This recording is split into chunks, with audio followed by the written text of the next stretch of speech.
E aí galera, eu sou o Lucas, esse aqui é o Daniel. E aí galera, beleza? Bom dia. Pra onde que a gente tá indo? O Morro do Anhangava, meu irmão. É isso aí, vamos fazer uma trilha lá, uma caminhada. 1h30 de caminhada, vamos subir. Eu, a Trilha, o Lucas, o Mateuzinho, o Janderson. O Mateuzinho.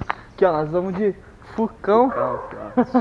Caminhada. Esse aqui tá de piloto hoje. De piloto hoje, vamos ver qual que é a boa desse morro aí, galera. É isso vamos aí, que vamos, valeu. Vai com nós.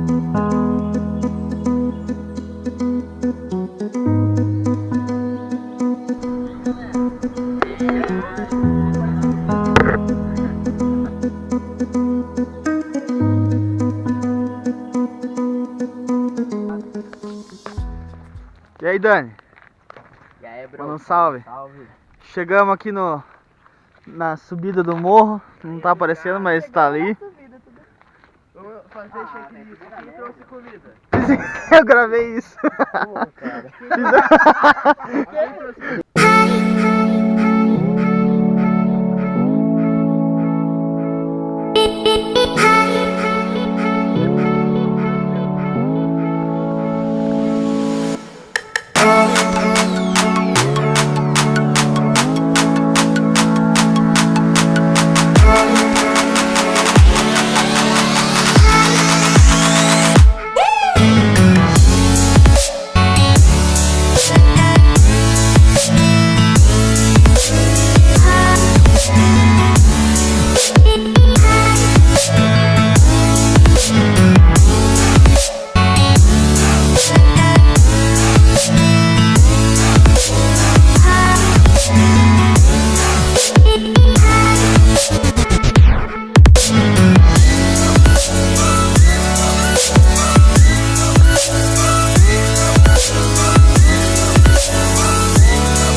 aí, galera, tá aí. Chegamos na parte mais alta aqui do Morro da Anhangava. Ó a visão. Salve. Salve. Salve. Nosso guia. Ó o nosso guia. Esse é o nosso guia Janderson. Nosso guia Janderson. Coitados, estão perdidos e não sabem. Conta a história do local aqui. A história do local é o seguinte, isso aqui era o morro, e aí o pessoal começou a subir E virou o Morro do Anhangava. Tá vendo lá? Aham. Aquilo ali é uma nuvem. E embaixo ali, Pia, o que que é? O que que é embaixo ali? Mato. Mato. E aquele ali é pedra. E ali é pedra.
Tá bem, irmão? Eu tô todo ralado.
Acabamos! Chegou ao fim! Já é! Chegamos, sobrevivi! Foram quanto? Acho que deu uns 10 km, né? 10, 12. Só de 10 subida. km só de subida. Cume, subir a pedra e descer. Olha a situação aqui, ó. Quê? Barro nos pés, mão ralada aqui, ó. Ó. Tá feio o negócio.